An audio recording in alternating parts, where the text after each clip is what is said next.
오늘 이제 소선지서 보실 텐데 소선지서는 규모가 작다 그래서 소선지서예요. 그런데 총 12개의 소선지서가 있는데 오늘 다 할 수는 없고요. 이제 그 중에서 오늘은 8세기의 예언자들을 보려고 합니다. 몇 세기요? 예, 이렇게 이제 기록 예언자들은 이제 8세기부터 나왔어요. 뭐 그 이전에도 예언자들이 있긴 했지만 이렇게 선지서를 남긴 예언자들은 8세기부터 있습니다. 주전 8세기죠. 그 소선지서가 총 12권인데 이렇게 3권씩 나눠서 외우시면 좋겠어요. 예. 이미 다 하고 계신가요? 예. 한번 읽어보도록 하겠습니다. 근데 여기서 지금 빨간 글씨로 한 것은 요 넷이 바로 8세기 예언자들이에요. 그래서 오늘은 요 네 예언자를 좀 볼 건데요. 그래도 일단 전체적으로 한번 외우고 시작하도록 하겠습니다. 호요람, 오변미, 나합습, 학승말인데요. 여기 보시면 지금 이건 호세아서인 것 같죠? 요는 뭘까요? 욜서인가요? 네? 요엘서겠죠? 요엘서. 그리고 이거는 암오스, 그죠? 아모스겠죠? 그리고 이거는 오바디아겠고, 요나. 예. 참 우리나라 사람들이 참 머리가 좋은 것 같아요. 그죠? 예, 한 글자로 다 표현할 수 있잖아요. 그리고 미가, 이건 나훔입니다. 나훔. 그리고 이거는 요거랑 헷갈리면 안 되겠죠. 그렇죠? 이거는 하박국이죠. 하박국. 그리고 이거는 습아냐. 그리고 이건 학계, 스가랴, 말라기 그래요. 그래서 여기는 비읍이 2개가 있고 여기는 기역이 2개가 있고 그렇습니다. 한번 읽어보도록 하겠습니다. 예. 호요람, 오변미, 나합습, 학승말. 예, 태도가 별로 안 좋아요. 다시 하도록 하겠습니다. 그 영상 하시는 분들도 꼭 좀 이건 따라 하셔야 돼요. 예. 아는 척 하지 말아요. 안 돼. 예, 이건 꼭 해야 돼요. 예. 다시 시작. 호요람, 오변미, 나합습, 학승말. 예. 잘하셨어요. 예. 이 중에 이제 먼저 호세아를 보도록 하겠습니다. 이 호세아서는 제가 한마디로 호세아서를 말하라 그러면 일단 못해요. 예, 그렇지만 그래도 그 중에서 중요한 단어를 하나 좀 떠올려 보라라고 하면 저는 호세아서를 자비라고 말할 것 같아요. 자비. 누구의 자비일까요? 예. 하나님의 자비겠죠. 그죠? 예, 호세아. 호세아서 1장 2절을 한번 펴보세요. 여호와께서 처음으로 호세아를 시켜 말씀하실 때 여호와께서는 호세아에게 이렇게 말씀하셨습니다. 너는 가서 음란한 여자를 아내로 삼아 음란한 자식들을 낳아라. 그 땅이 여호와를 떠나 크게 간음을 저질렀기 때문이다. 지금 호세아가 참 특이한 그런 명령을 지금 받았는데요. 음란한 여자와 결혼을 해서 음란한 자식을 낳으라는 명령을 받았어요. 참 예언자의 삶은 고달프네요. 예? 예, 어느 시대에나 예언자의 삶은 고달픕니다. 그럼 제사장과 예언자는 달라요? 예, 제사장은 보통 가문 전체가 제사장이어서 뭐 아버지가 제사장이면 아들도 그 직을 이어받아 제사장이 되고 그렇게 됩니다. 그리고 뭐 적당한 급여도 있을 것이고 뭐 그래요. 근데 예언자는 그런 것도 없어요. 예언자는 아주 다양한 신분의 뭐 그런 사람들이 하나님으로부터 특별히 이제 부름을 받습니다. 뭔가 꼭 말씀하시고 싶은 게 있으실 때 그때 부르시죠. 예. 근데 호세아는 그 음란한 여자와 결혼해서 음란한 자식을 낳으라는 이런 명령을 순종을 했습니다. 그래서 고멜이라는 여인과 결혼을 했어요. 고멜의 간음. 이 여인의 간음은 곧 이스라엘의 간음입니다. 호세아의 아내가 즉 고멜이 호세아를 떠나서 중간에 또 간음을 저질러요. 결혼 이후에 그랬다는 거예요. 이스라엘도 여호와를 떠나서 간음을 저질렀죠. 호세아서에 기록된 육체적 간음은 그것이 곧 영적 간음입니다. 이 시대에도 그런데 영적 간음과 육체적 간음은 따로 가지 않습니다. 예. 호세아 시대에 이스라엘은 순결하지 않았어요. 누군가 먹고 마실 것을 준다고 하면 몸을 던져 쫓아가는 그런 타락한 현실을 살아가고 있었어요. 먹을 거 준다고 하면 갔다고요. 쉽게 벌어 먹으려고 믿음을 버려서야 되겠습니까? 쉽게 벌어 먹으려고 믿음을 버려서야 되겠냐고요. 근데 그런 시대였단 말이에요. 호세아서 2장 5절에서 호세아의 음란한 아내가 뭐라고 했는지 한번 살펴볼게요. 호세아서 2장 5절 읽어보세요. 그들의 어머니가 음란한 짓을 해서 그들을 수치스럽게 잉태했기 때문이다. 그녀는 늘 습관처럼 말했다. 내게 빵과 물과 양털과 모시옷과 기름과 마실 것을 주는 내 애인들을 뒤따라 가겠다. 호세아의 아내가 그랬던 것처럼 이스라엘은 먹고 마실 것만 준다면 거기 내 애인들을 따라가는 그런 고멜처럼 다른 신들을 따라가겠다고 했고 그렇게 따라가면서 살고 있었어요. 호세아서 1장 1절로 다시 가보세요. 1장 1절. 유다의 왕들인 우시야, 요담, 아하스, 히스기야의 시대에 곧 이스라엘 왕 요아스의 아들인 여로보암 시대에 여호와의 말씀이 부엘리의 아들 호세아에게 임했습니다. 호세아는 남유다의 왕 기준으로는 우시야, 요담, 아하스, 히스기야의 시대 때 활동했다고 했지만은 실제 활동이 그렇게까지 길지는 않았습니다. 제가 좀 표시를 좀 한번 해봤는데요. 예, 이거 다시 한번 또 그렸어요. 이건 좀 더 8세기만 좀 더 정확하게 그렸죠? 예. 저는 이런 그림들이 여기저기 많이 있을 것이라고 지난 2000년간 사람들이 그렸을 거 아닙니까? 그런데 도저히 제대로 된 그림이 없어요. 그래서 제가 다시 한번 그렸습니다. 예. 여기 이제 800년부터 700년까지 제가 이제 주전 8세기를 그린 건데요. 여기 보시면 이제 호세아가 활동했던 시기는 요만큼부터인데 제가 뒤쪽에 이렇게 해놓은 것은 성경에는 유다 왕 기준으로 볼 때 우시야 왕, 요담, 아하스, 히스기야 때까지 계속 활동을 했다고 했지만 사실 이게 거의 60년 넘는데 그렇게까지 오래 활동하지는 않았을 것이고 아마도 히스기야 때 초반까지일 거니까 한 요 정도가 실제 활동 기간이 아니었을까 좀 그렇게 이제 생각을 하고 있어요. 그래서 이렇게 이제 표시를 한 겁니다. 계속 보시면서 이제 할게요. 이사야서도 그 1장 1절에서 이렇게 우시야, 요담, 아하스, 히스기야 시대에 아모스의 아들 이사야 이렇게 시작하거든요. 기억나십니까? 근데 물론 그 이사야서 1장 1절에 그 아모스와 오늘 보실 그 아모스는 다른 아모스입니다. 아무튼 이사야와 호세아가 그 사역 기간이 겹치는 구간이 있다는 거예요. 그렇죠? 요만큼이 여기 이사야에 겹치게 되잖아요. 예. 호세아는 북이스라엘의 왕 기준으로는 여로보암 2세와 겹쳐요. 여로보암 2세. 지금 여기 성경에 지금 언급하고 있는 그 북이스라엘의 왕은 바로 이 왕이죠. 그렇죠? 근데 물론 성경에는 그냥 여로보암이라고만 써놨어요. 이게 1세인지 2세인지 이런 것들은 표시해 놓고 있지 않고 있죠.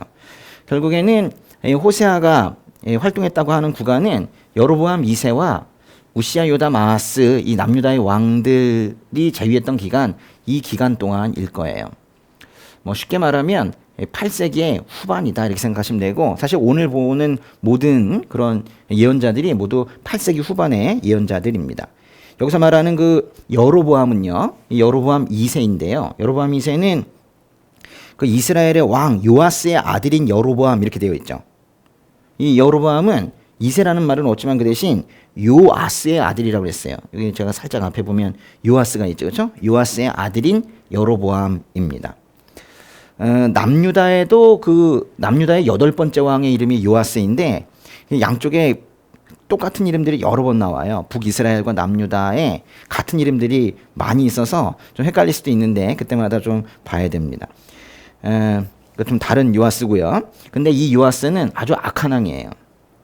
북이스라엘의 12대 왕인데 사마리아에서 16년간 통치하면서 하나님께 악을 행하고 이스라엘 백성을 범죄하게 만든 나쁜 아버지를 둔 그 아들이 바로 여로보암 2세입니다. 그래서 이제 그 아버지의 이름을 보니까 이 여로보암 2세는 분명히 여로보암 1세와는 달라요. 여로보암 1세가 누구예요? 사실 북이스라엘의 첫 번째 왕이 여로보암입니다. 그래서 저 앞으로 가게 되면 남한국과 북왕국이 분열이 될 때 북이스라엘의 첫 번째 왕이 바로 여로보암이에요. 근데 이제 그걸 이제 우리가 좀 구분하기 위해서 여로보암 1세, 여로보암 2세 지금 이렇게 부르고 있는 겁니다. 요 사람에 대해서 좀 보도록 할게요. 여로보암 2세. 요 사람은 좀 우리가 좀 신경을 좀 써야 되는데요.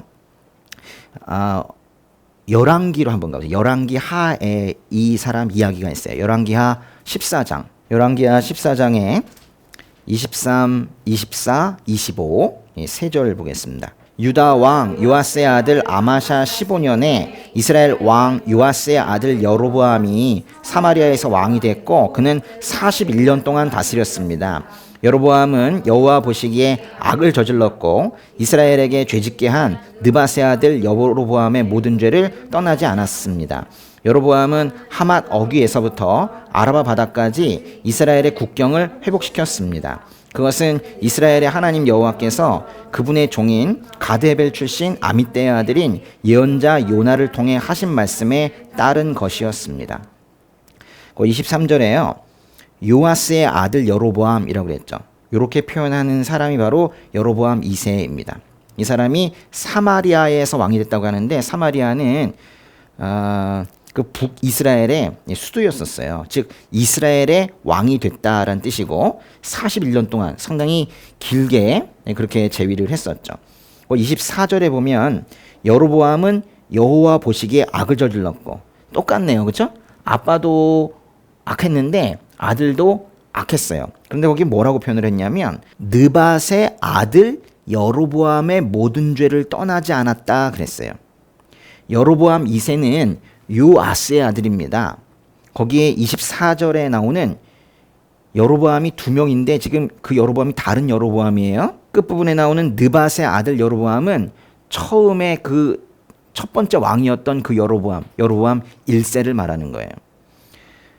여로보암 1세의 모든 죄를 떠나지 않았다. 이 시기에 여로보암을 따랐다거나 또는 여로보암의 죄에서 떠나지 않았다고 표현하면 그거는 하나님 보시기에 악한 왕이었다. 그런 뜻이에요. 그런데 25절에 보면요. 여로보암은 하맛 어귀에서부터 아라바 바다까지 이스라엘의 국경을 회복시켰대요. 하맛 어귀에서부터 아라바 바다까지 이스라엘의 국경을 회복시켰다. 참 어려운 말이네요. 잠깐만 볼게요. 여기 당시 여로보암 시대 때의 그 지도인데요. 좀 보이시나 모르겠다. 여기 이제 사해가 있고 저 위쪽에 갈릴리가 이렇게 있습니다. 이 밑에 유다가 있고 위에 이스라엘이 있는데요. 이스라엘 위에는 이 위쪽에는 사실 아람이라는 곳이 있었어요. 뭐가 있었다고요? 아람. 이건 이제 나라 이름인데 아람이 있고 북이스라엘이 있고 남유다가 있고 그런데 아람 더 위쪽에는 이제 아시리아가 있었어요.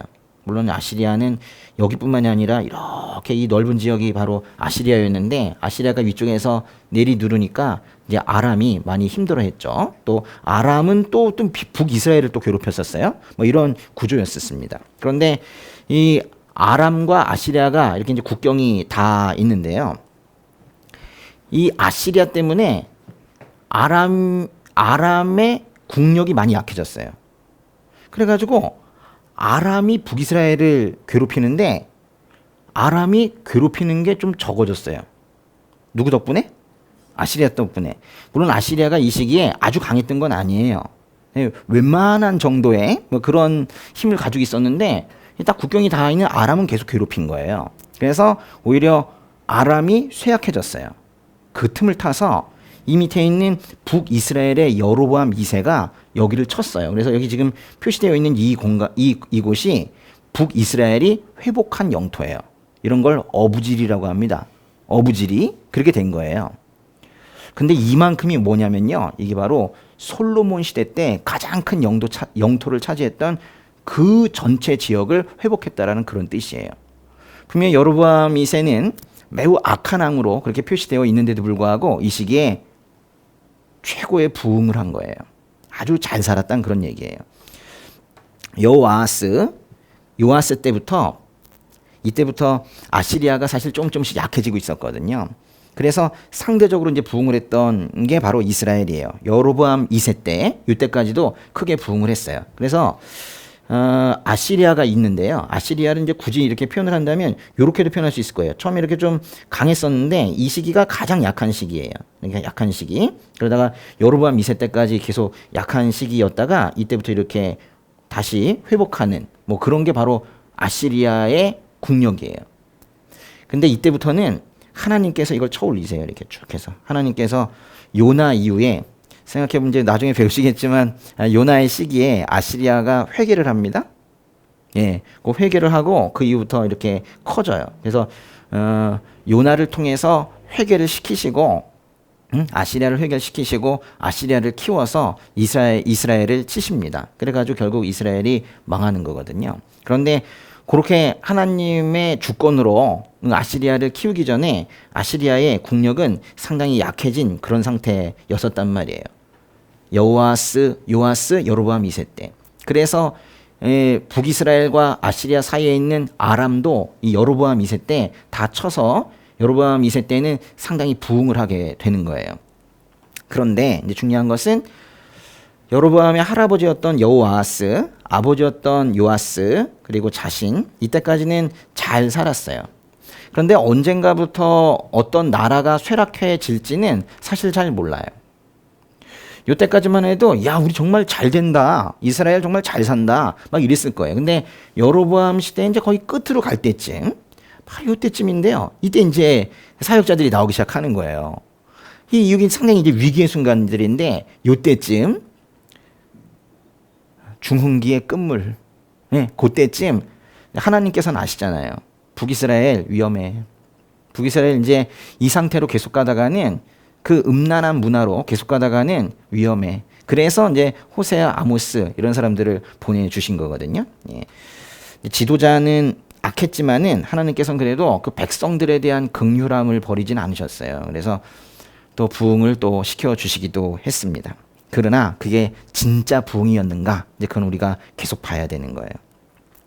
25절을 계속 보시면은 이거는 하나님께서 가드헤벨 출신 아미떼의 아들인 예언자 요나를 통해 하신 말씀이 이루어진 것이라고 했어요. 그러니까 그 부흥이요, 영토확장이 요나를 통해서 하신 말씀이 이루어진 것이래요. 그러니까 요나도 이때 예언자인 거를 이제 알 수가 있죠. 맞죠? 그래서 이제 호세아서 지금 설명드리고 있는데 제가 요나 여위자 갖다가 써놓은 거는 아시리아에 가서 오히려 예언을 선포했기 때문에 저 위에다가 그려놓은 거예요. 그런데 호세아가 그 남유다의 왕 중에 아하스를 경험했다고 되어 있거든요. 호세아서 1장 1절에 보면 요담, 아하스, 히스기야까지 경험을 했다고 그랬잖아요. 맞죠? 근데 잘 보세요. 봐봐요. 여기 남유다의 왕의 아하스. 요 아하스를 경험했다는 것은 뭔 뜻이냐면, 아하스를 경험했다는 것은 그거는 쭉 올라가 보면 722년을 경험했다는 거예요. 그건 다른 말로 이 북이스라엘이 멸망하는 것을 봤다라는 것이죠. 그렇죠? 예. 여로보암 2세는 여기 이제 보시다시피 북이스라엘의 마지막 왕이 아닙니다. 예. 여로보암 2세 이후에도 여기 보세요. 여기 너무 짧게 뭐 6개월, 한 달 뭐 뺏기 제위를 못해서 조그맣게 써놨는데 스가랴, 살룸, 므나헴, 브가히야, 베가, 호세아 총 6명이 한 30년 동안 30여 년 동안 이 6명이나 왕이 바뀌고는 했었어요. 네. 여로보암 2세 이후로 북이스라엘이 멸망할 때까지 이렇게 많은 왕들이 세워지고 쫓겨나고 그랬습니다. 여로보암 이후의 왕들은 지금 요 호세아서에서 언급을 생략한 것이지 실제로는 이 기간 동안에도 호세아는 계속 사역을 하고 있었습니다. 그냥 호세아서에서는 여로보암 때 사역을 했다라고 했지만 사실은 이 뒤에도 다 사역을 하고 있었던 거예요. 주전 753년에 왕이 된 이 스가랴라는 사람은 왕이 된 지 겨우 6개월 만에 살해당했습니다. 6개월. 그리고 그 왕이 찬탈자인 살룸이 죽인 거예요. 살룸은 겨우 한 달 동안 왕 노릇하다가 이 사람도 암살당했어요. 그 다음에 왕이 된 사람 누굽니까? 므나헴은 아시리아의 디글랏빌레셀에게 조공을 바치면서, 즉 아시리아에 조공 바치면서 겨우겨우 10년 동안 통치할 수 있었어요. 10년입니다. 그리고 그 다음에 므나헴의 아들인 이 부가히야는 2년 동안 다스린 뒤에 군대 장관이었던 베가에 의해서 또 암살당했어요. 부가히야를 죽이고 왕이 된 이 베가는 또 호세아의 손에 의해서 또 폐위가 됩니다. 지금 말씀드린 이 호세아는 또 다른 호세아겠죠? 예, 그래요. 호세아 왕 때, 바로 이 북이스라엘의 이 마지막 왕인데요. 호세아 왕 때 아시리아의 침공을 받아서 결국 북왕국 이스라엘은 멸망하고 맙니다. 이 혼돈의 역사들이 있죠. 여로보암 시대의 끝물. 야, 이 중흥 계속 못 가는데 계속 언제까지 잘 살 것 같아? 하는 그 끝물의 그 분위기와 정말로 이제 쇠락해가는 이 혼돈의 역사 이것이 모두 호세아서에 그대로 녹아 있어요. 저거를 느낌을 좀 가지시면서 호세아서를 읽으시면은 조금 다르게 읽어질 거예요. 호세아서에서 유독 많이 등장하는 단어가 있는데요. 30번이 넘게 등장하는 단어가 있어요. 호세아서 4장 17절 보세요. 에브라임이 우상에게 딱 붙었다. 그를 홀로 내버려 두라. 5장 3절도 한번 읽어보세요. 내가 에브라임을 안다. 이스라엘은 내게서 숨쉬 못한다. 지금 에브라임 너는 음란한 짓을 하고 이스라엘은 타락했다. 뭐 같아요? 에브라임입니다. 에브라임. 에브라임이라는 단어 아십니까? 에브라임. 이 원래 사람 이름이죠. 에브라임은 요셉의 아들 이름입니다. 요셉. 네. 요셉에게는 에브라임과 므낫세라는 아들이 있었어요. 그 이집트에 가서 낳은 애들이죠. 에브라임과 므낫세. 야곱의 입장에서는 에브라임과 므낫세가 손자입니다. 그렇지만은 아들처럼 여겼죠. 그래서 에브라임과 므낫세의 자손도 역시 12지파에 다 포함이 됐어요. 이스라엘이 솔로몬 이후에 북왕국 이스라엘과 남왕국 유다로 분열이 될 때 사실 북왕국의 최초의 왕 누구라고 그랬죠? 여로보암 1세가 바로 에브라임 지파였었어요. 그래서 역대기나 이사야서, 호세아서 등에서 에브라임이라고 하면은 그거는 진짜 에브라임인 경우도 있지만 대부분이 보통 북이스라엘 전체를 말합니다. 호세아는 주로 에브라임, 즉 북이스라엘을 향해서 그 우상숭배와 배교 행위를 멈추고 하나님께로 돌아오라고 외쳤던 그런 예언자예요. 하나님께서 호세아를 통해서 지적한 이스라엘의 대표적인 죄는 바알 숭배입니다. 바알 숭배. 이건 아주 심각한 말이죠. 예. 이 바알은요, 갈릴리 저 위쪽에 있는 시리아 지역부터 시작해서 그 남쪽에 있는 팔레스타인 지역까지 거기 아주 넓은 지역에서 그 영향력을 미쳤던 우상인데요. 날씨의 신입니다. 날씨. 그러니까 바알은 농업과 다산을 관장하는 신이라고 그들이 믿고 있었던 거예요. 그래서 이제 바알을 숭배하는 사람들은 농사가 잘 되도록 비를 내려달라고 그렇게 바알에게 무릎 꿇고 절했고 또 농작물이 풍성하게 수확될 수 있도록 그렇게 빌었어요. 농업사회였잖아요. 농업사회였던 고대 이스라엘에서 바알 숭배는 독보적이었습니다. 그러니까 먹고 사는 문제가 바알에게 달려있다고 이들이 생각하고 있었던 거예요. 그런데 이 바알 숭배는 매우 음란했습니다. 실제 그 형태 자체가 매우 음란했어요. 바알에게 제사 지내는 산당에서는 제의적인 매춘이 이루어지고 있었어요. 그들은 신전 창기와 성행위를 하면서 농사가 풍작이 되기를 바랬어요. 당시에 바알의 상대 여신이라고 믿고 있었던 존재는 아스타르테 여신이라는 거였는데요. 예배자는 신전 창기를 고른 뒤에 이렇게 기도했다고 그래요.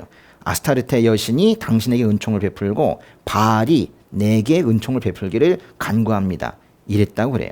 신전 창녀와의 그 성행위가 신들의 성행위를 반영하는 것으로 그들은 봤어요. 그런데 이 바알 숭배에서의 이 음란함, 예배에서조차 음란하면 그 사회는 어떻게 될까요? 다 합리화가 되는 거예요.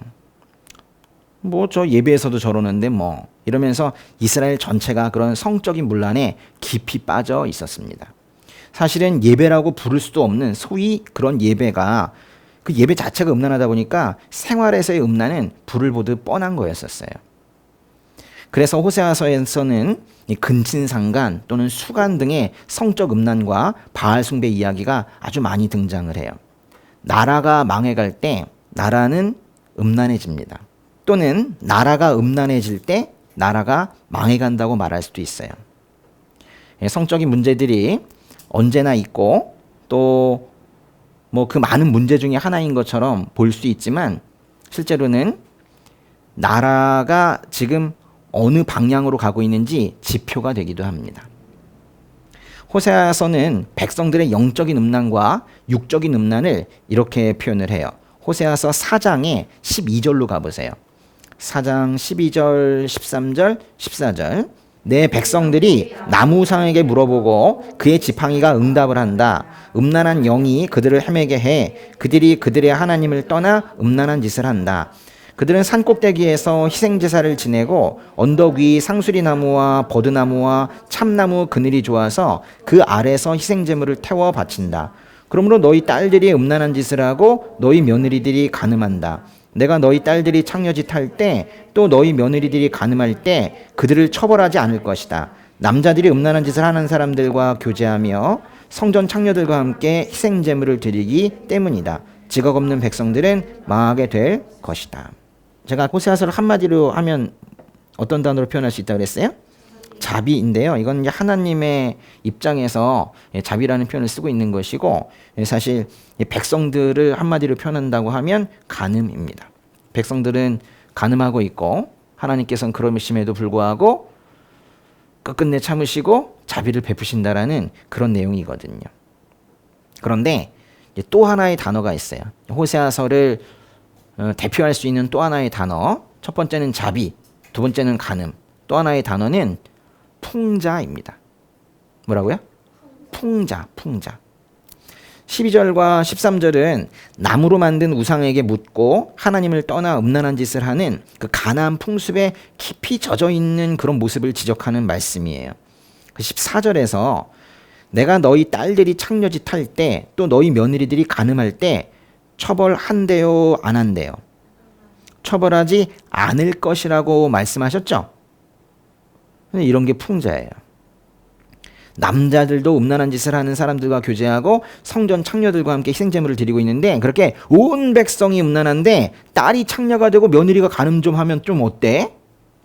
이런 반어적인 표현이에요. 풍자. 이거는 호세아서에서 백성들의 죄를 고발하는 대표적인 방식입니다.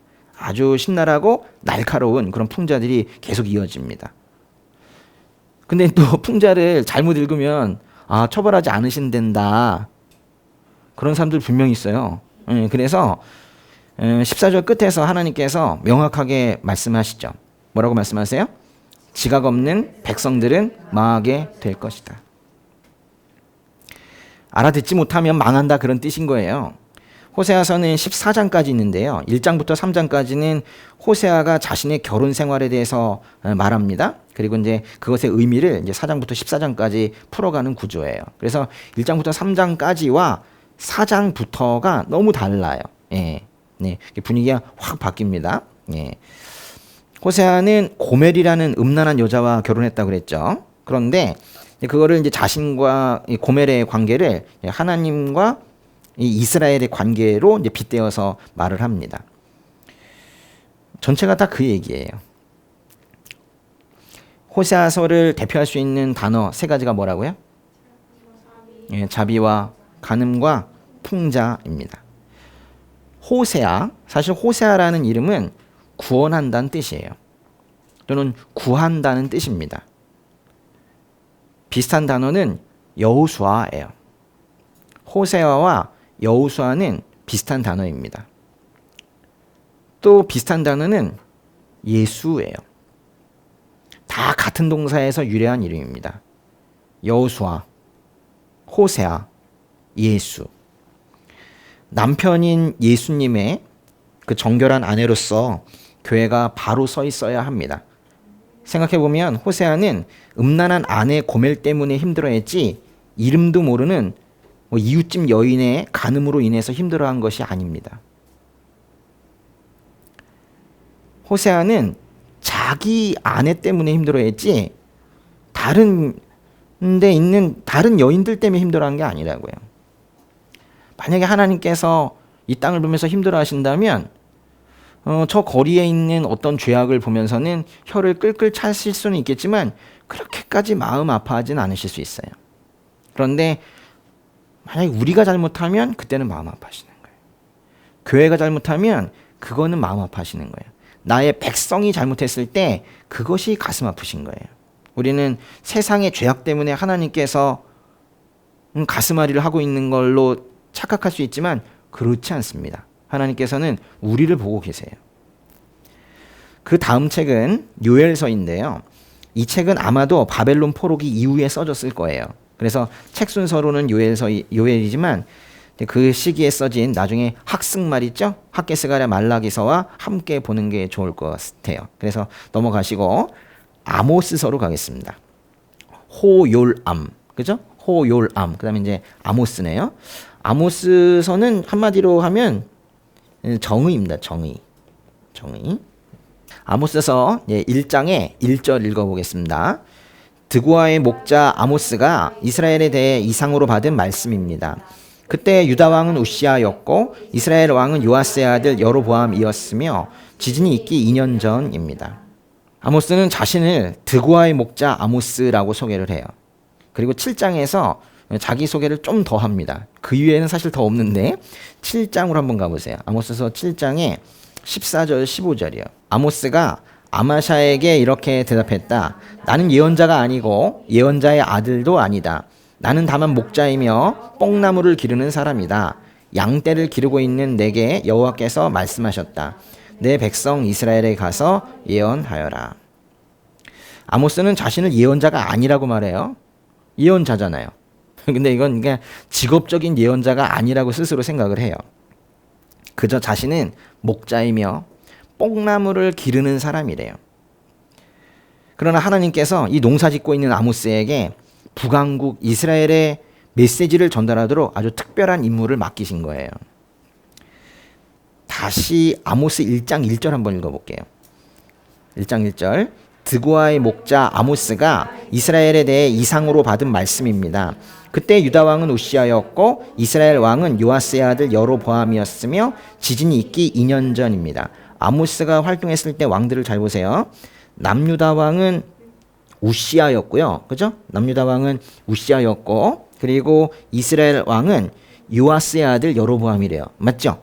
예, 이렇게 된 거예요. 예, 아모스가 여기에 있네요. 여로보암과 우시아 사이에. 그죠? 아모스가 사역한 시대의 남유다 왕은 우시아, 북이스라엘 왕은 역시 호세와 때와 마찬가지로 여로보암이었어요. 이사야가 우시아 왕이 죽던 해부터 사역을 시작했다고 그랬어요. 그러니까 아모스가 이사야보다는 먼저 사역을 시작했을 거예요. 그래서 이제 보면 이사야가 좀 더 뒤쪽에 있죠. 예, 우시아 왕이 죽어야지 이사야가 여기 보시면 남유다에 우시아 왕이 죽던 해에 이사야가 사역을 시작을 합니다. 그런데 아모스는 아마도 그거보다 조금 앞일 거예요. 예. 예, 정확합니다. 이게. 예. 아모스서의 주제는 말씀드렸듯이 정의입니다. 그렇다고 사람들이 만들어낸 정의가 아니겠죠. 예전에 정의란 무엇인가 베스트셀러 있었는데 거기에 쓰여진 정의는 정의가 아닙니다. 예. 하나님의 정의. 그것이 바로 아모스서의 주제예요. 이스라엘은 하나님의 정의에 따라 이스라엘의 모든 원수들이 심판을 받을 날을 기대했습니다. 아모스서 1장의 3절 읽어보세요. 여호와께서 이렇게 말씀하셨다. 다메섹이 지은 서너 가지 죄 때문에 내가 그들을 처벌하는 일을 돌이키지 않았겠다. 그들이 철 타작기로 타작하듯 길앗을 압제했기 때문이다. 하나님께서는 다메섹의 서너 가지 죄를 처벌하시겠다고 했어요. 다메섹이 어디냐면요, 북이스라엘 위쪽에 이 위쪽 여기 다메섹이 있네요, 그죠? 여기에요. 여기. 거기에 서너 가지 죄를 처벌하시겠다고 하는데 이건 세 가지 또는 네 가지를 말하는 게 아니라 관용구로 많은 죄를 말하는 거예요. 예. 세 가지부터는 복수거든요. 그리고 넷이라고 하면 아주 많다는 뜻이에요. 그래서 세, 네, 서너 가지 그러면 많은 죄, 아주 허다한 죄를 말하는 거예요. 다메섹을 심판하시겠다고 하셨고, 그런 하나님께서는 6절에서 가사에 대한 심판, 이 가사는요, 이쪽에 있는 데가 가사예요. 저 밑에 가사. 그리고 8절에서는 아스돗과 아스골론, 이 지중해 쪽을 심판하시겠다는 것이고, 9절에서 두로라고 했는데 두로는 저 위쪽에 있어요. 두로. 그리고 11절에서 에돔, 그리고 13절에서 암몬, 그리고 2장 1절로 가면 모압을 심판하겠다고 그랬는데 다 이쪽이에요. 암몬, 모압, 에돔, 여기도 심판하시겠다는 거예요. 그러니까 뭐냐면 주변 국가를 동서남북으로 다 심판하시겠다고 하는 거예요. 그리고 2장의 4절로 가보세요. 2장의 4절과 5절에서는 누구를 심판하신다고 하는지 한번 볼게요. 2장 4절 5절 읽어보겠습니다. 여호와께서 이렇게 말씀하셨다. 유다의 서너 가지 죄 때문에 내가 그들을 처벌하는 것을 돌이키지 않겠다. 그들은 여호와의 율법을 거부하고 여호와의 계명을 지키지 않으며 자기 조상들이 따라가던 거짓 신을 쫓아 헤매기 때문이다. 그러므로 내가 유다에 불을 보내 예루살렘의 성체를 불사르겠다. 누굴 심판하시겠다는 거예요? 남유다. 남유다를 심판하시겠다는 거예요. 다른 민족들은 그 잔인함과 폭력성 때문에 멸망한다고 그랬어요. 아주 잔인한 모습을 그 죄목으로 대표적으로 하나님께서 고발을 하셨는데 남유다의 경우에는 좀 더 높은 기준이 적용이 되고 있네요. 그들은 여호와의 율법을 거부하고 여호와의 계명을 지키지 않았다. 여호와의 율법을 거부한 거 그게 무슨 죄입니까? 너희에겐 그것도 죄다. 유다에게는 그것도 죄예요. 하나님께서 부르신 사람들에게는 좀 더 높은 기준이 적용이 됩니다. 억울하십니까? 아닌 거예요. 하나님께서 부르신 사람들에게는 좀 더 높은 기준이 적용이 돼요. 그런데 지금요, 아모스는 사실 북이스라엘의 말씀을 선포하고 있거든요. 좀 전에 여호와의 율법을 거부해서 심판받을 것이라는 것은 남유다에 주시는 말씀인데 지금 아모스는 북이스라엘에게 들으라고 말씀을 선포하고 있다고요. 그래서 북이스라엘 사람들은 지금까지의 그 쭉 심판 얘기를 듣고는 다메섹, 가사, 암몬, 모압, 남유다 등등이 아니 우리를 그렇게 괴롭히더니 결국 하나님의 심판을 받는구나 이랬단 말이에요. 그런데 2장 6절로 가보세요. 2장 6절에서 하나님께서 이렇게 말씀하세요. 2장 6절 읽어보세요. 여호와께서 이렇게 말씀하셨다. 이스라엘의 서너 가지 죄 때문에 내가 그들을 처벌하는 일을 돌이키지 않겠다. 그들이 은을 받고 의인을 팔고 신발 한 켤레를 받고 가난한 사람들을 팔았기 때문이다. 이번 이 심판 얘기는 2장 6절에서 시작을 해서 9장까지 가요. 아모스서가 9장까지 있거든요. 하나님께서는 이스라엘도 심판하시겠다고 하는데 이스라엘도 심판하는 정도가 아니라 결국 이스라엘 심판 이야기를 꺼내시는 거예요. 근데 이 서너 가지의 죄, 즉 많은 죄에 대한 고발과 심판은 서너 절로 끝나는 게 아니었어요. 오히려 하나님께서 택하였던 백성에 내려지는 심판은 더 아팠어요. 왜냐하면 하나님의 마음이 아팠으니까요. 하나님의 아픈 마음이 포함되어서인지 더욱더 그 죄악이 분명하게 선포되었습니다. 2장 6절부터 시작해서 9장 10절까지가 모두 이스라엘에 대한 심판의 이야기예요. 2장 6절이 오기 전까지 북이스라엘은 이렇게 생각했을지도 몰라요. 야, 다메섹 큰일 났네. 가사, 아스돗, 아스글론 큰일 났네. 아이고, 쟤네들 어쩌면 좋냐. 에돔과 암몬과 모압을 또 치신다고 하네. 야, 남유다도 예외가 아닌가 봐. 역시 하나님은 정의로우셔. 이러고 있었는데 하나님께서는 너도 심판을 받을 것이다. 이렇게 말씀하시면서 아모스서의 대부분을 이스라엘에 대한 심판으로 채우셨어요. 북이스라엘은 더 큰 충격에 빠졌을 겁니다. 앞서 말씀드렸듯이 호세아와 그 아모스가 활동한 이 북이스라엘의 이 여로보암 2세 때 있죠. 이때는 영토가 확장이 되고 부와 번영이 솔로몬 시대에 견줄 만큼 정말 살만한 세상이었어요. 흥청망청 살 수 있었던 그런 시대예요. 흥청망청은 어떤 경우에는 은혜가 될 수 있으나 항상 위험을 내포하고 있습니다. 그러니까 뭐 자신들이 망한다는 생각을 누가 했겠어요.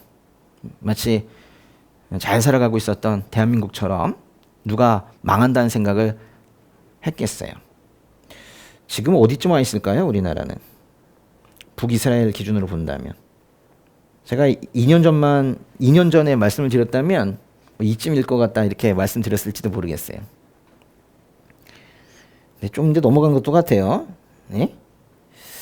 이 스가라 살룸 서로 이게 암살하는 그 단계까지 갔는지 잘 모르겠습니다. 예.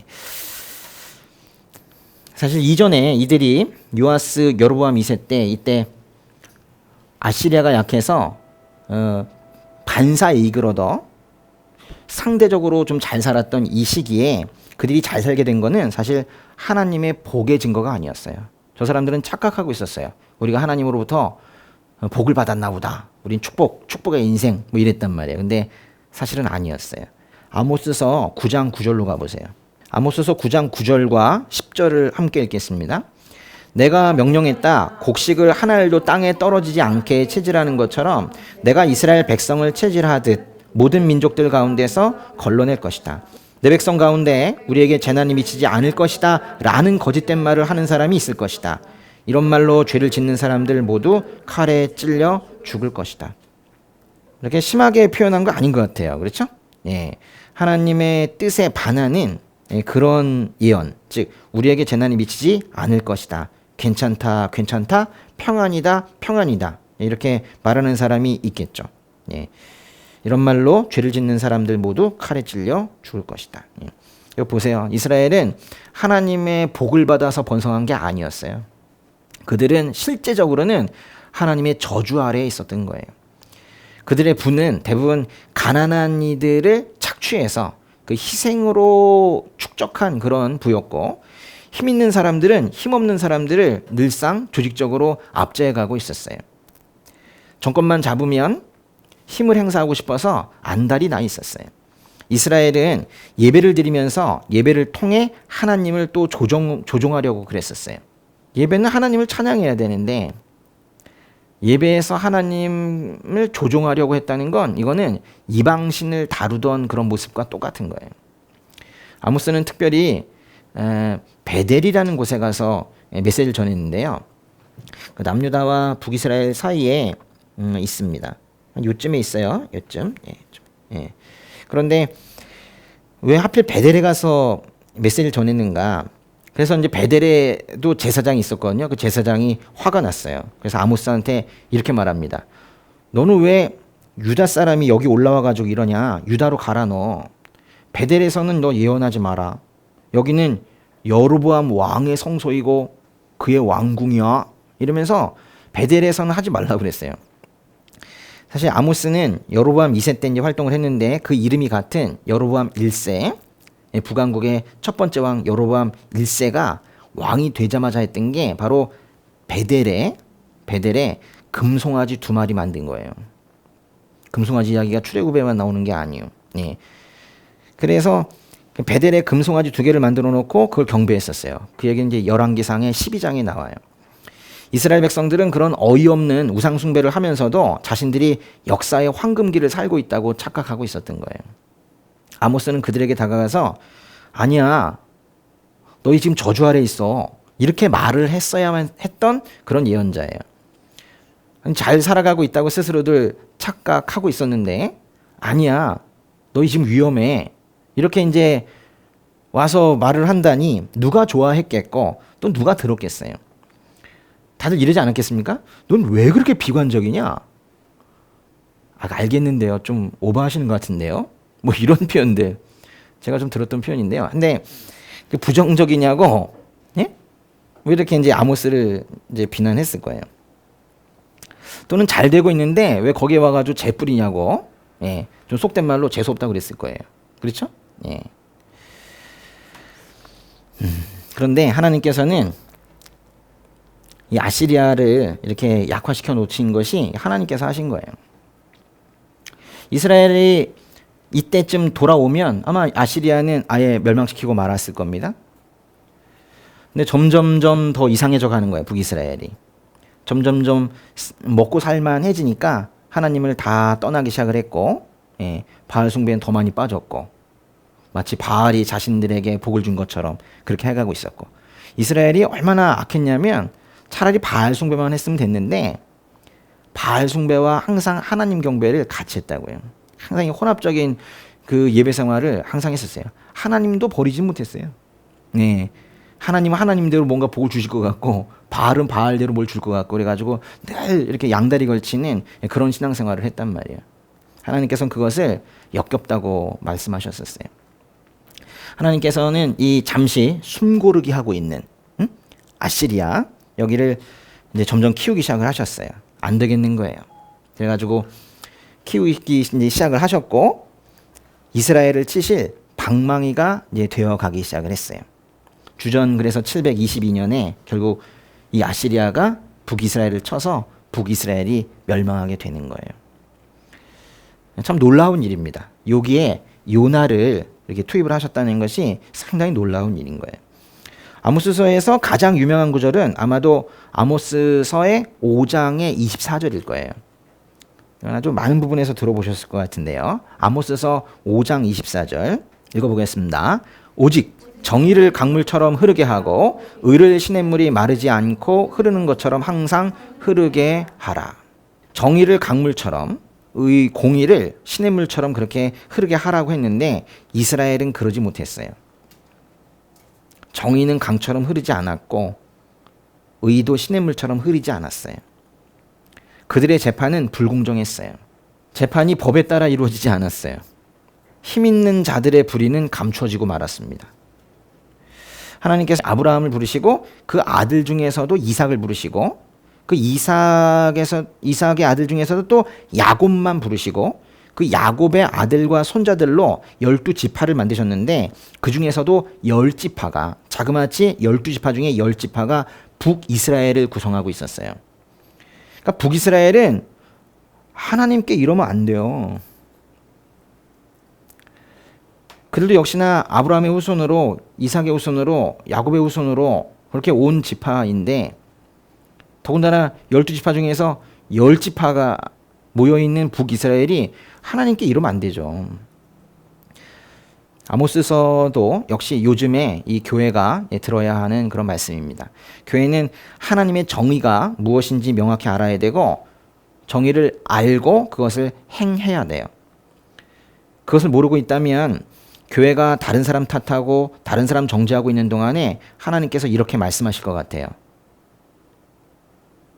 남들이 한다고 너까지 그럼 되겠니? 이렇게 말씀하실 것 같아요. 남들이 돈 좋아하면 같이 좋아하고 남들이 음란하면 같이 음란하고 너까지 그래서 되겠니? 이렇게 말씀하실 것 같아요. 그 다음 책은 오바댜인데요. 오바댜도 예루살렘이 함락된 주전 586년 이후에 기록된 것으로 보여요. 그래서 이것도 나중에 보실 거고요. 제가 시대별로 정리해 드릴까 그래요. 그 다음 책은 요나서입니다. 요나서도 키워드를 하나 알려드릴까요? 요나서는 한마디로 긍휼이에요. 긍휼. 하나님의 긍휼.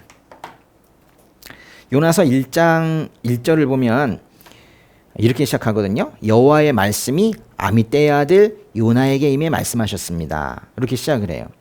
바로 요나에게 사명이 주어지는 그 장면으로 바로 이제 넘어가게 되는데요. 근데 보니까 요나서 1장 1절에는 요나가 어느 왕 때 활동했는지 그런 정보들을 주지 않네요. 그렇죠. 요나서 자체에는 요나가 언제쯤 활동했는지 보이지 않습니다. 그런데 그 앞에서 그 여로보암 2세 때 활동했던 예언자 중에 하나가 요나라고 했던 말씀 기억나세요? 아까 여기서 아까 호세아서 설명드리면서 요나가 그때쯤이었다고 했던 거 기억 안 나시면 열왕기하 14장 25절 보세요. 시작. 여로보암은 하맛 어귀에서부터 아라바 바다까지 이스라엘의 국경을 회복시켰습니다. 그것은 이스라엘의 하나님 여호와께서 그분의 종인 가데벨 출신 아미떼의 아들인 예언자 요나를 통해 하신 말씀에 따른 것이었습니다. 그랬잖아요. 그러니까 시기가 이때가 딱 맞아요. 다시 요나서로 가보세요. 이제 요나서의 1장 1절과 2절을 읽어보겠습니다. 요나서 1장 1절 2절 시작. 여호와의 말씀이 아미떼의 아들 요나에게 임해 말씀하셨습니다. 일어나서 저 큰 성읍 니느웨로 가서 그 도시에 선포하여라. 이는 그 도시의 죄악이 내 앞에까지 이르렀기 때문이다. 니느웨 여기 있는지 모르겠다. 니느웨가 여긴 좀 잘 안 보이네요. 니느웨는 여기 아람이 있고 이쪽에 아시리아가 있다면 이쯤에 니느웨가 있어요. 니느웨는 그 아시리아에서 가장 큰 성읍입니다. 이쯤에 있을 거예요. 요나에게 주어진 일은 뭐냐면 일어나서 니느웨로 가서 그 도시에 죄악이 하나님 앞에 이르렀다고 선포하는 것이네요. 이게 뭐 죄악이 하나님 앞에 이르렀다 그렇게만 말하라는 건 아니고 사실 니느웨에 가서 회개를 촉구하라는 말씀이죠. 요나서는요 긍휼이 키워드인데 이 긍휼이 사실 요나를 포함한 이스라엘 백성에 대한 긍휼뿐만이 아니라 이방인들에 대한 그런 긍휼까지도 여기 다 포함을 하고 있는 거예요. 그래서 이방인에게까지도 긍휼을 베푸시는 하나님, 사실 모든 사람의 만인의 하나님에 대해서 말하고 있는 거예요. 우리에게 요나서를 주신 이유가 있을 거예요. 우리가 하나님의 긍휼을 충분히 이해하고 하나님의 긍휼을 충분히 이해하고 일단 이해를 해야 돼요. 예, 이해하고 나의 삶과 나의 성품이 얼마나 그 하나님의 긍휼을 반영하면서 살고 있는지를 되돌아보라. 하나님의 긍휼을 이해했다면 내 삶은 얼마나 하나님의 긍휼을 행하고 있고 내 성품은 얼마나 하나님의 긍휼과 닮아 있는지 그것을 반영하고 있는지 되돌아보라고 우리에게 요나서를 주시는 거예요. 우리가 이야기를 좀 더 앞으로 거슬러 올라가서 아까도 살짝 보셨던 그 이스라엘의 그 여호아하스 왕의 재위 기간으로 가 보도록 하겠습니다. 그 남유다 말기에 그 여호아하스가 또 따로 있어요. 근데 이 여호아하스는 북이스라엘의 여호아하스인데요. 열왕기하의 열왕기하의 13장으로 한번 가보세요. 열왕기하 13장의 1, 2, 3절 읽어보겠습니다. 시작. 유다 왕 아하시아의 아들 요아스 23년에 예후의 아들 여호아하스가 사마리아에서 이스라엘의 왕이 돼 17년 동안 다스렸습니다. 그는 이스라엘 백성들을 죄짓도록 만든 느바세 아들 여로보암의 죄를 그대로 따라했습니다. 여호아하스는 여호와 보시기에 악을 저질렀고 그 죄에서 떠나지 못했습니다. 그래서 여호와께서는 이스라엘에 매우 화가 나셨고 이스라엘을 얼마 동안 아람 왕 하사엘과 하사엘의 아들 벤 하닷의 손에 넘기셨습니다. 그러니까요, 이 여호아하스 때 여기 아시리아와 여호아하스 사이에 아람이 있었는데 아람이 더 셌다는 거예요. 여호아하스 초기에는 그랬다는 거예요. 그런데요, 여호아하스 때 그 여호아하스 왕 자체가 하나님 보시기에 악을 저질렀고 그 죄에서 떠나지 못해서 하나님께서 진노하셨다 그랬어요. 그래서 하나님께서는 북이스라엘의 그 북쪽에 있는 아람이라는 나라를 키워서 이스라엘을 그들의 손에 잠시 넘기셨어요. 그런데 이 악한 왕 여호아스가 하나님께 기도합니다. 이게 또 이제 우리에게 당황스러운데 이 악한 왕 여호아스가 기도할 때 하나님께서 들어주세요. 열왕기하 13장의 4절 5절 읽어볼게요. 그러자 여호아스가 여호와께 은총을 간구했습니다. 여호와께서는 그 간구를 들으셨습니다. 아람 왕이 얼마나 혹독하게 이스라엘을 억누르고 있는지 보셨기 때문입니다. 여호와께서는 이스라엘에게 구원자를 보내주셨습니다. 그리하여 이스라엘 자손들은 아람 사람의 지배에서 벗어나 이전처럼 자기 집에서 살게 됐습니다. 위에 아시리아가 있고요. 그리고 요 사이에 아람이 있고 그리고 그 밑에 이제 북이스라엘이 있고 뭐 실제로 이렇게 되어 있겠죠. 근데 처음에 아람이 북이스라엘을 속국처럼 그렇게 만들고 있었는데 북이스라엘이 말을 안 들으니까 그리고 여호아스가 너무 악하니까 아람을 키워서 북이스라엘을 아람의 손에 넘기셨다고 그랬어요. 그런데 하나님께서는 이 이스라엘을 나의 백성을 이렇게 징계하시는 징계의 도구로 어떤 국가나 사람을 키우셨는데 그에게 그래서 이제 몽둥이를 주시고 이스라엘을 때리라고 그러세요. 그리고 하나님께서는 아마도 그 장면을 보기가 좀 그러실 테니까 약간 뒤돌아 이렇게 계실지 몰라요. 근데 아람이 정말요? 이러면서 이제 그 몽둥이를 들고 이스라엘을 너무 세게 때리는 거예요. 하나님께서는 또 그걸 못 보세요. 내가 그냥 때리라고 그랬지 언제 세게 때리라고 그랬니? 그렇게까지 세게 때리라고 그랬니? 그래서 아람 또 치세요. 바벨론도 나중에 그래서 멸망합니다. 아시리아도 다 그래서 멸망한 거예요.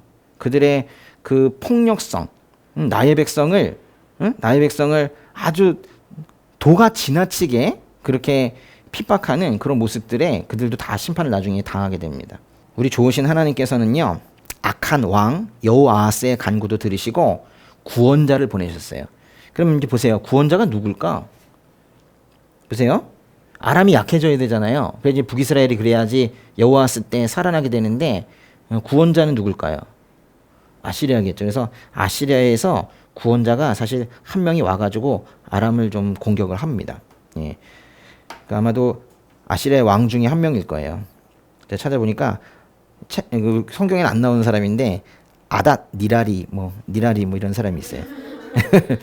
그래서 거기 성경에 그냥 구원자라고가 나오는데 이 구원자가 이 아시리아의 한 왕일 거예요.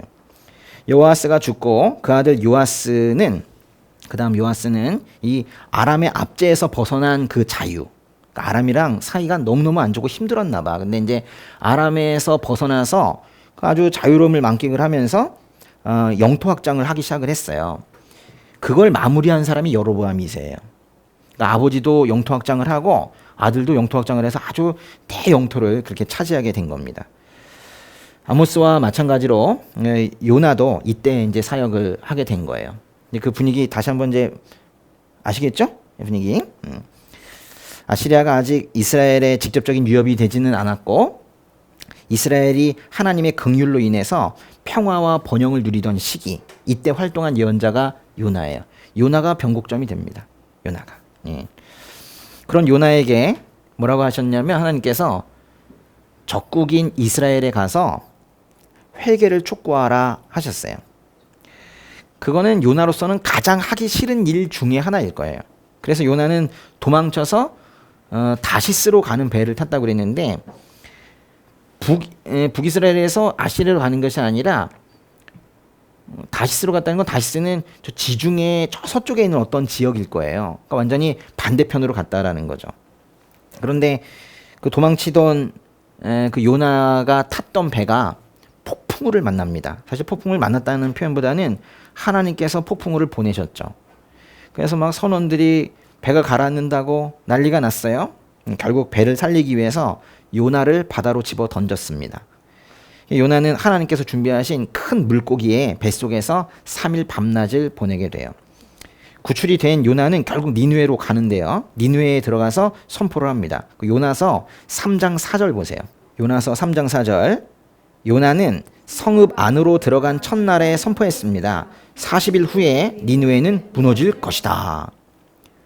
와, 그런데 이 선포를 들은 니느웨 사람들이 하나님을 믿었대요.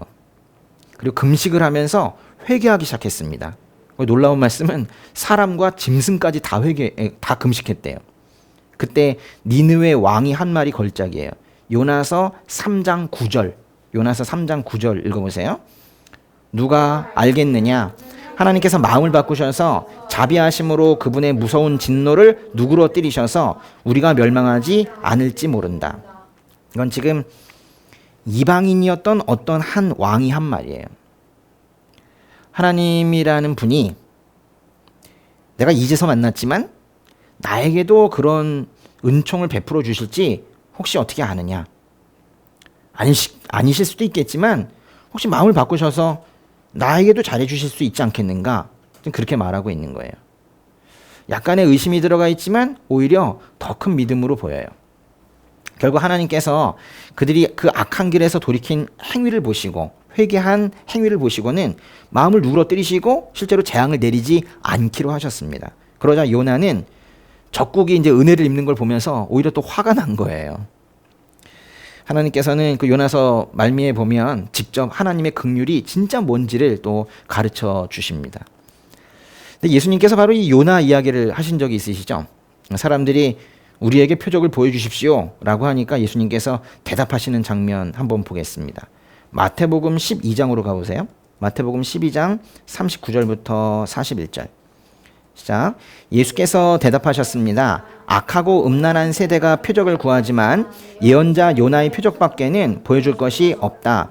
요나가 3일 밤낮을 큰 물고기 뱃속에 있었던 것처럼 인자도 3일 밤낮을 땅속에 있을 것이다.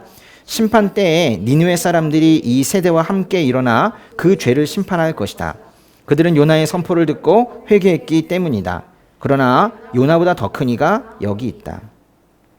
그렇게 많은 기적을 보여줬는데도 믿지 않는 사람들에게 예수님께서는 악하고 음란한 세대가 표적을 구한다 이렇게 대답을 하셨어요. 악하고 영적으로 음란해서 하나님께 불순종하는 세대들이 표적을 구할 때 예수님께서 보여주실 수 있는 것은 요나의 표적밖에는 또 없다고 하셨어요. 잘 보세요. 이게 중요한 메시지가 있는데 니느웨의 회개를 촉구하는, 즉 아시리아 쪽에 회개를 촉구하는 요나의 메시지는 누구한테서 온 거예요? 하나님으로부터 온 거죠. 그건 참된 것이었어요. 그러므로 그 메시지를 들은 사람들은 모두 따라야 돼요. 그런데 그게 정말 요나의 말인지 하나님의 말씀인지는 어떻게 알아요? 그런데 그 회개 촉구의 그 메시지가 하나님으로부터 왔다라는 증거는 바로 그 전에 요나가 3일 밤낮을 물고기 뱃속에 있다가 구원을 받은 거예요. 그 사건이 공연히 일어난 일이 아니었던 거예요. 요나가 물고기 뱃속에서 3일 밤낮을 있다가 살아나게 된 것, 그것은 그 이후에 촉구할 그 회개의 메시지를, 그거를 증명해 주기 위한 거예요. 그것이 참으로 하나님으로부터 온 하나님의 메시지라는 것을, 그것을 증명해 내기 위한 거였어요. 그러니까 요나가 바다에서 살아난 것은 그때 요나가 받아서 가지고 있던 그 메시지가 하나님으로부터 온 메시지라는 그 증거가 된 거예요. 마찬가지로 예수님께서 3일 밤낮을 땅속에 있다가 다시 살아나신 것은, 즉 부활은 예수님을 통해 선포하신 그 모든 메시지가 참이었다라는 사실을 보여주는 거예요. 부활은 증거이고 증언인 겁니다. 마지막 미가 보겠습니다. 미가. 예. 사실 미가는요, 한 단어로 참 말하기가 좀 어려운데, 왜냐면요, 미가는 이것이 딱 사명이다 랄 만한 게 없어요. 참으로 그냥 여러 가지 그런 선포를 했습니다. 미가는 심판과 용서예요. 좀 더 강조를 한다면 용서라고 하고 싶으나 사실 심판 얘기가 더 많긴 해요. 예, 심판과 용서예요. 미가서의 1장 1절 읽어보겠습니다. 1장 1절. 유다 왕들인 요담, 아하스, 히스기야 때에 모레셋 사람 미가에게 임한 여호와의 말씀으로 사마리아와 예루살렘에 관한 것입니다. 그러니까 미가는 양쪽에 다 선포한 거예요. 사마리아는 북이스라엘을 상징하는 것이고 예루살렘은 남유다를 상징하는 거거든요. 미가는 남유다의 왕 기준으로 볼 때 요담, 아하스, 히스기야 때 활동했네요. 호세아 또 이사야서와는 달리 우시야 왕이 빠져 있는 걸 보면 미가서는 이사야보다 조금 더 늦은 시기에 사역을 시작했을 수도 있습니다. 그러나 거의 비슷한 시간일 거예요. 그리고 한 20년에서 25년 정도 그렇게 활동을 한 걸로 보여요. 네, 다 그거 감안을 해서 그려놓은 겁니다. 네, 그래요. 미가는 부두엘의 아들 요엘 또는 아미떼의 아들 요나 등으로 뭐뭐의 아들 이렇게 소개하지 않고 뭐라고 표현했어요? 모레셋 사람 미가 이랬죠. 모레셋은 예루살렘 근처에 있어요. 예루살렘에서 남서쪽으로 한 35km 정도 떨어진 곳에 있습니다. 미가서는 7장까지 있는데요. 그 7장의 한 절 좀 살펴보겠습니다. 미가서 7장의 18절 보세요. 첫 문장만 크게 한번 읽어보세요. 주와 같은 하나님이 어디 있겠습니까? 주와 같은 하나님이 어디 있겠습니까? 이거를 히브리어로 읽으면 미엘 카모카 그래요. 미엘 카모카. 이 문장에도 미엘 카, 미엘 카, 미와 카가 모두 들어가 있죠. 미엘 카모카. 네. 미가라는 이름도 그 뜻이에요. 하나님 같은 분이 또 어디 있겠는가 이런 뜻이에요. 하나님 같은 분이 또 어디 있겠는가. 미카. 하나님께서는 미가를 통해서 북이스라엘과 남유다의 심판을 선언하셨어요. 그들의 우상숭배의 죄를 포함한 온갖 부패에 대해 그 죄를 고발하시고 심판을 예고하셨어요. 그런 반면에 목자이시며 왕이신 하나님은 남은 사람들을 불러 모으셔서 구원하신다는 것이 미가서의 또 하나의 주제입니다. 미가서 2장 12절 보세요. 야곱이여 내가 너희 모두를 반드시 모을 것이며 이스라엘의 남은 사람들을 반드시 불러들일 것이다. 내가 그들을 보스라의 양떼처럼 그 목초지의 양떼처럼 함께 모으니 사람들로 시끌벅적하게 될 것이다. 하나님께서는 백성들의 죄로 인해서 그들이 징계를 받는 구간에 있다 하더라도 그 가운데에서도 믿음을 지켜서 남은 사람들이 있다면, 렘넌트가 있다면 그들을 우리 안으로 우리 안으로 안전하게 모으시는 것처럼 그렇게 모으실 것이라고도 약속해 주시는 거예요. 또한 미가는 놀랍게도 베들레헴에서 태어난 한 지도자가 하나님의 원수들을 물리칠 것이라고도 예언을 했어요. 제가 아주 좋아하는 말씀 중에 하나인데요. 미가서 5장 1절 2절이에요. 저에게 한번 물어봐 주세요. 어떤 말씀을 제일 좋아합니까? 미가서 5장 2절, 스가랴서 9장 9절. 미가서 5장 2절이랑 스가랴서 9장 9절 제일 좋아해요. 미가서 5장 1절과 2절 보겠습니다. 오 딸 군대여 군사를 모아라. 우리가 포위를 당했으며 그들이 이스라엘을 다스리는 사람의 뺨을 막대기로 칠 것이다. 그러나 너 베들레헴 에브라다야 비록 내가 유다 족속들 중 아주 작지만 이스라엘을 다스릴 사람이 너로부터 나올 것이다. 그의 근본은 먼 옛날 아주 오랜 옛날로 거슬러 올라간다. 이 말씀은요 약 700년 후에 베들레헴의 한 마구간에서 예수님께서 태어나시면서 성취가 되었어요. 너 베들레헴 에브라다야 비록 내가 유다 족속들 중 아주 작지만 이스라엘을 다스릴 사람이 너로부터 나올 것이다. 그러면 한 왕일 것인가 봤더니 그의 근본은 먼 옛날 아주 오랜 옛날로 거슬러 올라간대요. 그냥 일반적인 왕이 아니었던 것 같아요. 그렇죠? 마태복음으로 가보시면 마태복음의 2장 1절과 2절에서 조금 전에 읽은 미가서 5장 1절 2절이 성취가 돼요. 마태복음 2장 1절 2절 읽어보겠습니다. 헤롯 왕 때에 유대의 베들레헴에서 예수께서 태어나시자 동방에서 박사들이 예루살렘에 찾아와 물었습니다. 유대 사람의 왕으로 나신 분이 어디 계십니까? 우리는 동방에서 예수의 별을 보고 경배드리려고 왔습니다. 세상에 그 많은 지역이 있지만 하나님께서 콕 집어서 베들레헴에서 구원자가 나실 것이라고 말씀하셨어요. 당시에는 주목도 받지 못했던 그 시골 베들레헴에서 예수께서 태어나신 거예요. 그의 어머니 마리아는 사실 갈릴리 지역 저 북쪽에서 살고 있었는데 때마침 인구 조사하러 저 남쪽 베들레헴에 갔다가 여행 중에 아기를 낳은 거 아닙니까? 참 놀랍지 않습니까? 네, 오늘은 주전 8세기의 그 예언자들을 보셨습니다. 누구누구 있었나요? 예, 여기 요나, 호세야, 아모스, 미가, 이사야 이렇게 있네요. 그죠? 예. 암뇽, 예? 호미사 그러네요. 그죠? 뭐뭐 있어요? 암뇽, 호미사. 요거 요나하면 발음이 안 좋으니까 암뇽으로 해요. 암뇽, 호미사 이렇게 있어요.